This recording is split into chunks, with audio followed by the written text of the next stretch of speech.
मराठी माणसानं आपुलकीनं तुम्हाला जवळ काय केलं? मराठी माणसानं एक तुम्हाला लहान पोराप्रमाणे प्रेम केलं, तुम्हाला खांद्यावर घेतलं, तर अक्षरशः तुम्ही कानामध्येच मुतायचा प्रयत्न चालू आहे, अशी स्थिती झाली। हमसे सांगा, हम हिंदी बोलेगा, भोजपुरी बोलेगा, मराठी नहीं बोलेगा, जहाँ जगह जहाँ देने सब तैयार हूँ। अभी मैं गाली नहीं दे सकता। कौन है ये लोग? कहां से आते हैं? म्हणजे मी हिंदी बोलेल, मी भोजपुरी बोलेल, पण मी मराठी बोलणार नाही। हा नक्की एवढा माज येतो कुठून?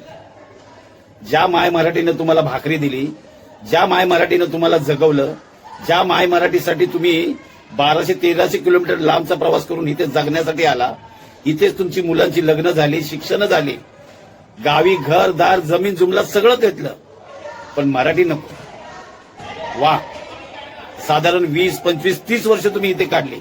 मी सगळेच बोलत नाही, पण काही लोकांना इतका माज आहे ना, अशा काही हलकट लोकांना अद्दल घडवलीच पाहिजे, आणि हीच वेळ आहे। यांची इतकी मजल झाली की अक्षरशः मराठी सक्ती विरोधात यांनी बंद पुकारला, आणि एक आपले मराठी चालक होते, रिक्षा चालक, त्याला मारहाण केली। म्हणजे यांची मजल कुठपर्यंत पोहोचली, आणि ज्यांनी मारहाण केली त्याचे ऑलरेडी लाकडं स्मशानात गेले।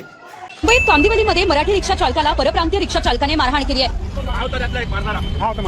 ऑटो विचार करा, थोडी यांनी लाज शरम बाळगली पाहिजे की ज्या मातीत तुम्ही कमवायला आला, जिथे पोट भरायला आला, त्याच्यासाठीच तुम्ही बेईमान सुद्धा झाला।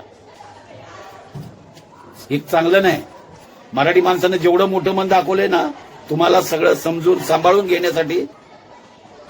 तुम्हाला काय वाटतं या व्हिडिओबद्दल नक्की कमेंटमध्ये सांगा।